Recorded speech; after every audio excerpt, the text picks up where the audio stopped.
Hello दोस्तों। Good evening, नमस्कार। आपसे क्या एक बार जो फिर से बहुत बहुत स्वागत है आप सभी के अपने यूट्यूब चैनल परीक्षा की शिक्षा में। उम्मीद करता हूँ, आशा करता हूँ कि आपसे जो स्वस्थ है, कुशल मंगल है, तैयारी जो है बढ़िया हो और अच्छे तरीके से अपनी कर रहे थे। जो भी क्लास में फर्स्ट टाइम आए हैं, पहली बार आए हैं, उन सबको बता दीजिए कि हमारे पे आपकी जो बी एड फर्स्ट बैच 2026 का तैयारी है तो डेली बेसिस पे रेगुलर करवाई जाती है। जिसे भी तैयारी पूरी करनी है, कंप्लीट करने चैनल को सब्सक्राइब करके आप लोग हमारे साथ जुड़ जाएंगे। क्लास का समय देखिए, जीके जीएस की जो है सुबह 10 बजे, रीजनिंग की जो है दोपहर को 1 बजे, कला की जो है शाम को 4 बजे, हिंदी की जो है शाम को 7 बजे आप सबको क्लास देखने को मिलती है। इसी टाइम पर क्लास से जुड़ के तैयारी को पूरा कंप्लीट करना है, ठीक है। डिस्क्रिप्शन आपको इंस्टाग्राम टेलीग्राम का लिंक मिलेगा, इंस्टाग्राम पे फॉलो करेंगे, टेलीग्राम चेक हो जाऊंगा। टेलीग्राम चैनल पर डेली बेसिस क्लास का अपडेट, एग्जाम का अपडेट, जो पीडीएफ वगैरह आपको देखने को मिल जाएगा, तो आप लोग जो टेलीग्राम चैनल को ज्वाइन कर लेंगे। चलिए क्लास से स्टार्ट करूँ बिना किसी तरीके के क्वेश्चन आपके एग्जाम के लिए बहुत इंपॉर्टेंट है। ध्यान से क्वेश्चन को देखेंगे, समझेंगे, फिर उसको उत्तर देने की कोशिश करते हुए आगे बढ़ेंगे, ठीक है। ध्यान से देखिएगा, बताइएगा, अटेंशन हो जाएगा। निम्न में से किस आंदोलन में, चलिए, निम्न में से किस आंदोलन में जो है वल्लभ भाई पटेल महत्वपूर्ण नेता के रूप में जो उभरे और सरदार की उपाधि जो है से सम्मानित हुए, बताइए।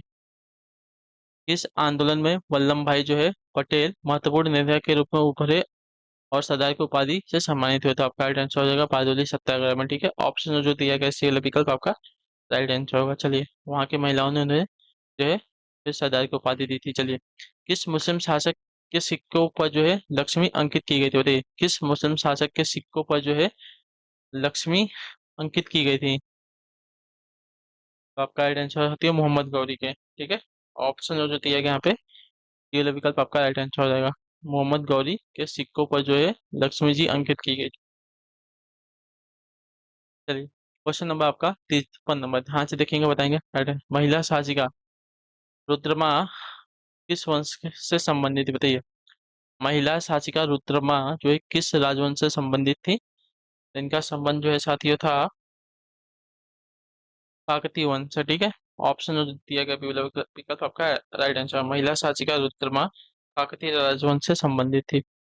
अगले क्वेश्चन को देखेंगे, आपका है साथियों 54 नंबर, ध्यान से देख के बताएंगे, राइट आंसर। खजुराहो का चित्रगुप्त मंदिर जो है किस देवता को समर्पित होता है। खजुराहो का चित्रगुप्त मंदिर जो है किस देवता को समर्पित है, तो इसका राइट आंसर हो जाएगा साथियों सूर्य देवता को, ठीक है। ऑप्शन दिया गया है बी विकल्प आपका राइट आंसर। खजुराहो का चित्रगुप्त मंदिर जो है सूर्य देवता को समर्पित है।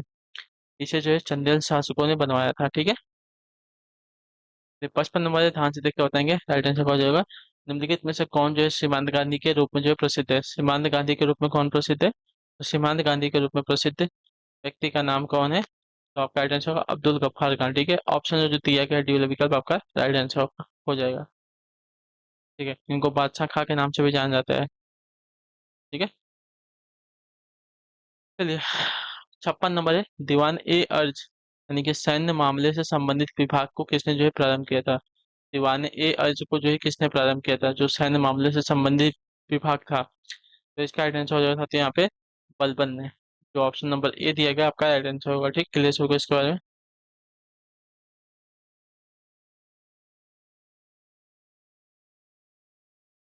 चलिए, अगले क्वेश्चन को देखेंगे, आपका 57 नंबर, ध्यान से देखिएगा, उत्तर दीजिएगा राइट आंसर होगा। बाबर ने अपनी आत्मकथा तुजुक ए बाबरी किस भाषा में लिखी है, बताइए। तुजुक ए बाबरी जो है किस भाषा में लिखी गई है, तो तुजुक ए बाबरी जो है आपकी तुर्की भाषा में लिखी गई है। जो टी वाला विकल्प दिया गया साथ ही आपका राइट आंसर हो जाएगा, ठीक है। क्लियर सभी को। बाबर ने अपनी आत्मकथा तुजुक ए बाबरी जो है तुर्की भाषा में लिखी है। चलिए, 58 58 नंबर, ध्यान से देखकर बताएंगे, राइट आंसर। निम्न में से किस सिलसिले में जो है निजामुद्दीन औलिया जो है संबंधित थे, बताइए। निम्नलिखित में से किस सिलसिले से जो है निजामुद्दीन औलिया जो है संबंधित थे, तो आपका राइट आंसर यहाँ पे हो जाएगा, यहाँ पे चिश्ती से, ठीक है। ऑप्शन जो ये दिएगा आपका राइट आंसर होगा। निजामुद्दीन औलिया जो है चिश्तिया संप्रदाय से संबंधित थे, क्लियर सभी को। वे बाबा फरीद के शिष्य थे, बाबा फरीद के शिष्य थे निजामुद्दीन औलिया, ठीक है। चलिए, 59 नंबर प्रश्न पूछा गया आपका, ध्यान से देखिए, निम्न में से कौन सा जो है अधिकारी इस्लामी कानून का संरक्षक था, बताइए। कौन सा अधिकारी जो है इस्लामी कानून का संरक्षक था, तो इसका राइट आंसर हो जाएगा साथियों काजी उल कुजात, ठीक है। काजी उल कुजात जो है अधिकारी इस्लामी कानून का संरक्षक था, तो ऑप्शन जो ए दिया गया आपका सही उत्तर हो जाएगा, क्लियर सभी को। चलिए, अगला प्रश्न आपके सामने, ध्यान से देखिएगा, बताइएगा राइट आंसर का। ऑल इंडिया अनटचेबिलिटी लीग जो कालांतर में हरिजन सेवक संघ के रूप में जो है जानी गई, इसका गठन कब हुआ था, बताइए। ऑल इंडिया अनटचेबिलिटी लीग जो कालांतर में हरिजन सेवक संघ के रूप में जो है जानी गई, इसका गठन जो है कब हुआ था, तो इसका गठन आपका हुआ था साथियों 30 सितंबर 1932 को। ऑप्शन जो दिया गया इसी विकल्प आपका सही उत्तर होगा। चलिए, नेक्स्ट आपका 61वां प्रश्न, हुमायूं को जो है आश्रय देने वाला सफाविद शासक कौन था? बताइए, हुमायूं को आश्रय देने वाला सफाविद शासक कौन था?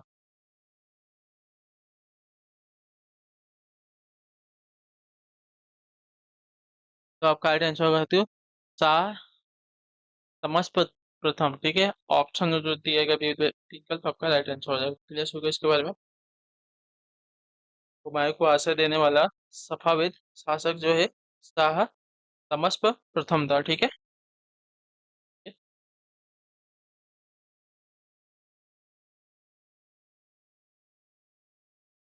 चलिए क्वेश्चन नंबर 62, 62वां प्रश्न पूछा गया आपका, निम्न मुगल शासकों में से जो है किसने सर्वप्रथम तुलादान को जो हिंदुओं का तुलाभार समारोह था वो स्वीकार किया था? बताइए, निम्नलिखित में से किस मुगल शासक ने किस निम्नलिखित मुगल शासकों में से किसने जो है सर्वप्रथम तुलादान को जो हिंदुओं का तुलाभार समारोह था को स्वीकार किया था? तो आपका राइट आंसर यहाँ पे हो जाएगा तो हुमायूं। ठीक है, ऑप्शन जो दिया गया विकल्प आपका राइट आंसर हो जाएगा।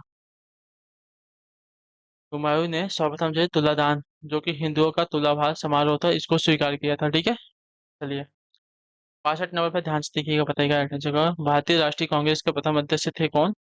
तो आपका राइट आंसर हो जाएगा यहाँ पे व्योमेश चंद्र बनर्जी यानी कि WC बनर्जी। ठीक है, ऑप्शन जो डी दिया गया आपका राइट आंसर हो जाएगा। क्लियर सभी को? भारतीय राष्ट्रीय कांग्रेस के प्रथम अध्यक्ष जो है WC बनर्जी यानी कि व्योमेश चंद्र बनर्जी थे।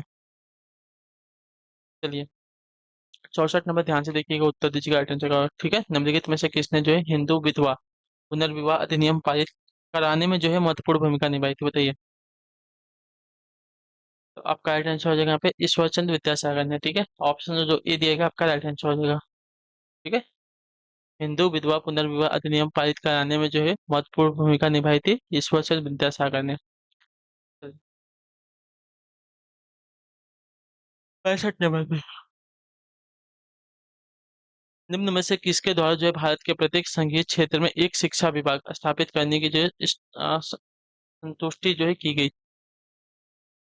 बताइए, निम्न में से किसके द्वारा जो है भारत के प्रत्येक संघीय क्षेत्र में एक शिक्षा विभाग स्थापित करने की जो है संतुष्टि की गई थी? तो इसका राइट आंसर हो जाएगा साथियों वुड्स डिस्पैच 1854 का। ठीक है, ऑप्शन जो डी दिएगा आपका राइट आंसर हो जाएगा। क्लियर होगा इसके बारे में? वुड्स डिस्पैच 1854 के द्वारा जो है भारत के प्रत्येक संघीय क्षेत्र में एक शिक्षा विभाग स्थापित करने की जो है संतुष्टि की गई थी।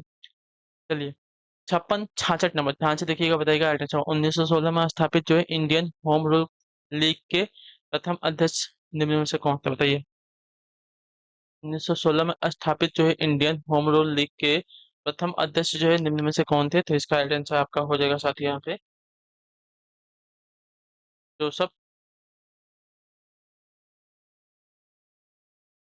पापिस्ता। ठीक है, ऑप्शन जो सी दिएगा आपका राइट आंसर। 28 अप्रैल 1916 को पुणे में तिलक ने जो है होम रूल लीग की स्थापना की थी और इसके प्रथम अध्यक्ष जो है जोसेफ बापिस्ता थे और सचिव जो है NC केलकर थे। ठीक है, ये आपके सचिव थे। ठीक है, चलिए 67 ध्यान से देख के उत्तर देंगे राइट आंसर। लोकतंत्र की प्रमुख विशेषता क्या है? बताइए, लोकतंत्र की प्रमुख विशेषता क्या है? तो लोकतंत्र की प्रमुख विशेषता आपका देखा जाएगा तो जनता की इच्छा है, विधि का शासन है, निष्पक्ष है, न्यायपालिका है। उपरोक्त सभी जो है आपकी लोकतंत्र की विशेषता है। तो ऑप्शन जो दिया गया डी वाला विकल्प आपका राइट हो जाएगा। चलिए 68 डेमोक्रेसी शब्द मिलकर बना है किससे? अरे डेमोक्रेसी शब्द जो है किससे मिलकर बना है? तो डेमोक्रेसी शब्द जो है मिलकर बना है हमारा टीमो और करातिया दोनों से मिलकर डेमोक्रेसी शब्द बना है। ठीक है, ए और बी दोनों राइट हो जाएगा।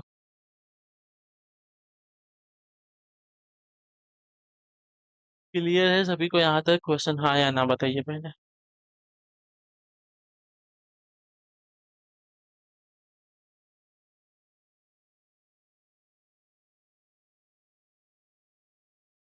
ठीक है, डेमोक्रेसी अर्थात लोकतंत्र। डेमोस का अर्थ होता है, जिसका अर्थ होता है लोग या जनता। ठीक है, इसका अर्थ होता है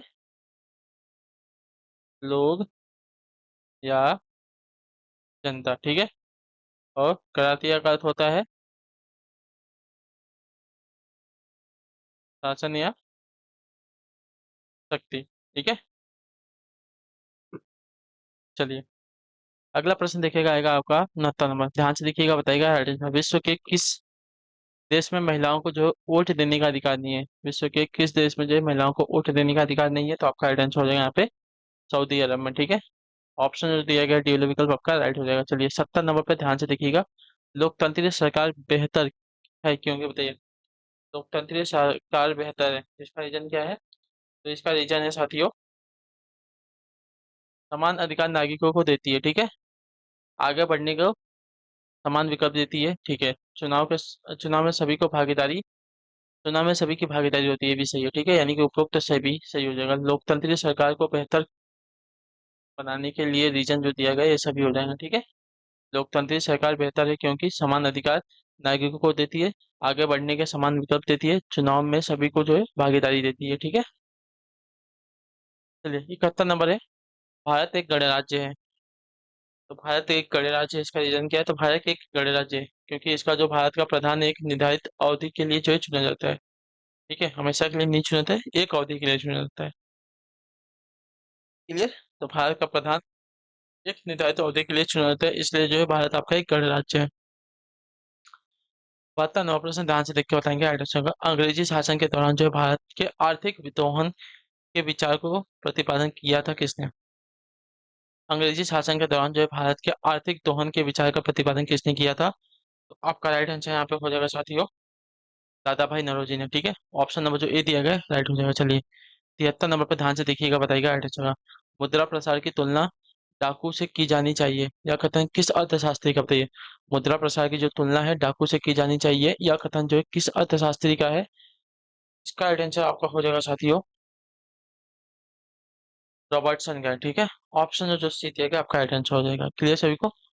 मुद्रा प्रसार की तुलना जो है डाकू से की जानी चाहिए कथन जो है रॉबर्टसन का है, अर्थशास्त्री थे। ठीक है। चलिए 74 प्रश्न ध्यान से देखेंगे, बताएंगे व्यापार के साथ यानी कि टर्म्स ऑफ ट्रेड की आर्थिक अवधारणा का अर्थशास्त्र में योगदान किस करने का जो श्रेय किसको? बताइए।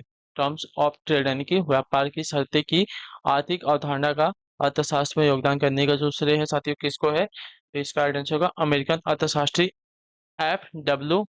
टॉन्जिंग को है। ठीक है। तो ऑप्शन जो ए दिया गया है राइट हो जाएगा। चलिए आखिरी क्वेश्चन आज की क्लास का 75 नंबर, ध्यान से देख के बताएंगे राइट आंसर का। 75 परिवार नियोजन कार्यक्रम में जो प्रणाली अपनाई गई है उसका नाम क्या है?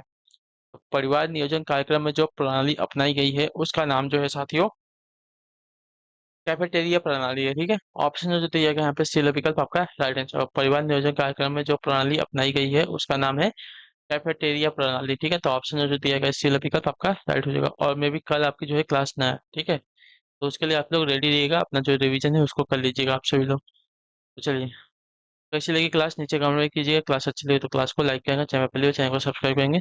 आज की क्लास जो है यहाँ पे होती है कंप्लीट। तो मिलते हैं आप सबसे आपकी अगली क्लास में, तब तक के लिए टाटा बाय बाय, जय हिंद जय भारत। आपसे क्लास से जुड़ने के लिए बहुत बहुत ही धन्यवाद साथियों।